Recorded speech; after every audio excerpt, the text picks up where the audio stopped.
Chapter 4. My Brother the Bird. We live near Central Park. On nice days, I like to play there after school. I'm allowed to walk over by myself as long as I'm going to be with friends.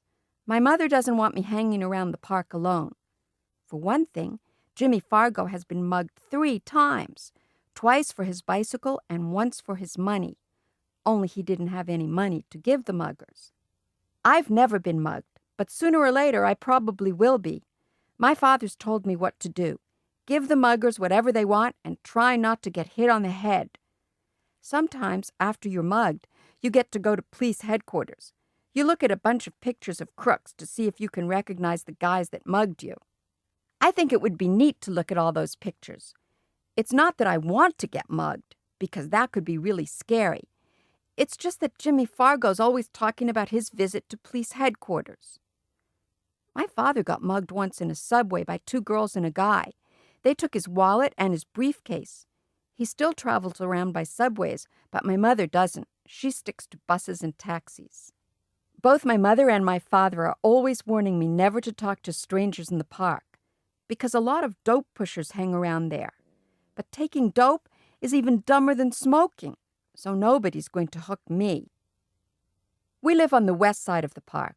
If I want to get to the zoo in the pony carts, I have to walk all the way through to the east side.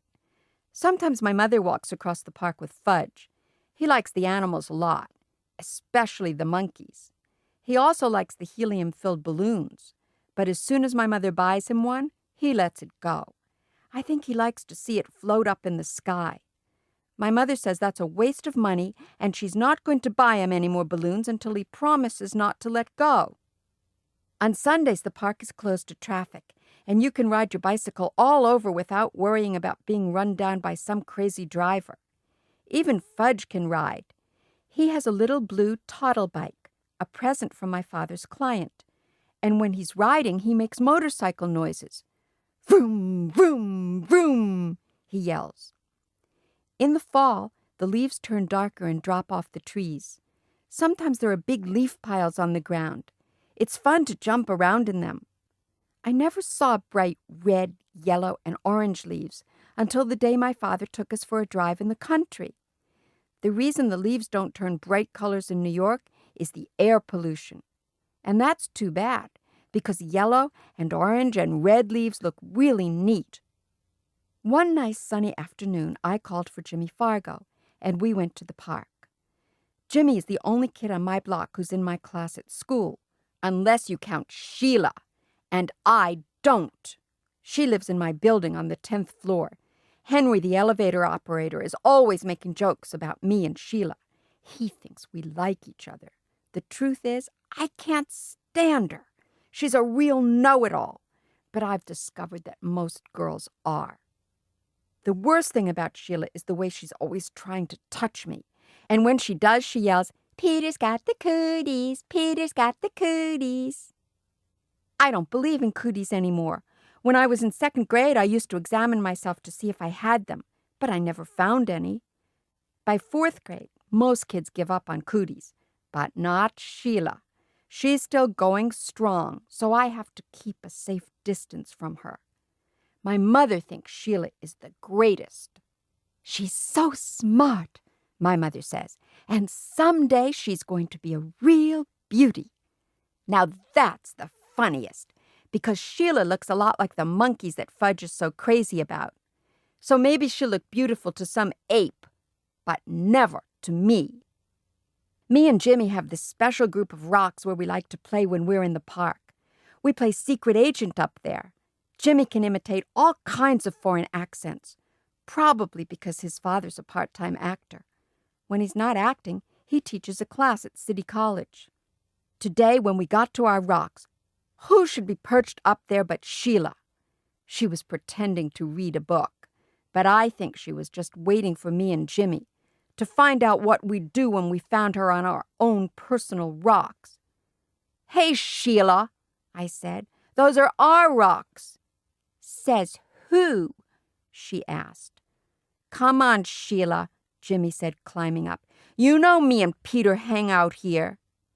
"Too bad for you," Sheila said. "Oh, Sheila," I shouted, "go and find yourself another rock." "I like this one," she said, as if she owned the park. "So why don't you two go find another rock?" Just then, who should come tearing down the path but Fudge. My mother was right behind him, hollering, "Fudgy! Wait for Mommy!" But when Fudge gets going, he doesn't wait for anybody. He was after some pigeons. "Birdie! Here, Birdie!" he called. That brother of mine loves birds, but he can't get it through his head that the birds aren't about to let him catch them. "Hi, Mom," I said. My mother stopped running. "Peter! Oh, am I glad to see you! I can't keep up with Fudge." "Mrs. Hatcher! Mrs. Hatcher!" Sheila called, scrambling down from our rock. "I'll watch Fudge for you. I'll take very good care of him. Can I, Mrs. Hatcher? Oh, please!" Sheila jumped up and down and begged some more. Jimmy gave me an elbow in the ribs. He thought that my mother would let Sheila watch Fudge, and then we'd be rid of her. We'd be free to play secret agent. But Jimmy didn't know that my mother would never trust Sheila with her dear little boy. Fudge, in the meantime, was screaming, "Come back, birdies! Come back to Fudgy!" Then my mother did a strange thing. She checked her watch and said, "You know, I do have to run back to the apartment. I forgot to turn on the oven. Do you really think you could keep an eye on Fudge for just 10 minutes? "Of course I can, Mrs. Hatcher," Sheila said. "I know all about babysitting from my sister." Sheila's sister Libby is in 7th grade. She's about as beautiful as Sheila. The only difference is she's bigger. My mother hesitated. "I don't know," she said. "I've never left Fudge before." She looked at me. "Peter?" "What?" "Will you and Jimmy help Sheila watch Fudge while I run home for a minute?" "Oh, Mom, do we have to?" "Please, Peter, I'll be right back. I'll feel better if all 3 of you are watching him." "What do you say?" I asked Jimmy. "Sure," he answered. "Why not?" "But I'm in charge of Fudgy, aren't I?" Sheila asked my mother. "Well, I guess so," my mother said to Sheila. "You probably do know more about babysitting. Why don't you all take Fudge over to the playground? Then I'll know where to find you." "Swell, Mrs. Hatcher," Sheila said. "Don't you worry. Fudgy will be just fine." My mother turned to Fudge. "Now you be a good boy for 10 minutes. Mommy will be right back, okay?" "Good boy," Fudge said. "Good, good, good." As soon as my mother was gone, Fudge took off. "Can't catch me," he hollered. "Can't catch Fudgy." "Go get him, Sheila," I said. "You were in charge, remember?" Me and Jimmy horsed around while Sheila ran after Fudge. When she caught him, we decided we'd better go to the playground like my mother said. It was a lot easier to keep an eye on him in a smaller place. Anyway, Fudge likes to climb on the jungle gym, and that way he can't get lost. As soon as we got to the playground, Sheila started chasing me. "Peter's got the cooties, Peter's got the cooties," she yelled. "Cut that out," I said. So she chased Jimmy. "Jimmy's got the cooties, Jimmy's got the cooties." Me and Jimmy decided to fight back. So what if she's a girl? She started it. We grabbed her by the arms. She squirmed and tried to get away from us, but we wouldn't let go. We hollered really loud, "Sheila's got the cooties, Sheila's got the cooties." All 3 of us were so busy fooling around that we didn't notice Fudge up on the jungle gym until he called, "Pita, Pita." That's how he says my name. "What?" I asked. "See? See?" Fudge flapped his arms around. "Fudgy's a birdie! Fudgy's a birdie! Fly, birdie, fly!" That crazy kid, I thought, running to the jungle gym with Jimmy and Sheila right behind me. But it was too late. Fudge already found out he didn't have wings. He fell to the ground. He was screaming and crying, and his face was a mess of blood. I couldn't even tell where the blood was coming from at first. Then Jimmy handed me his handkerchief. I don't know how clean it was, but it was better than nothing. I mopped some blood off Fudge's face.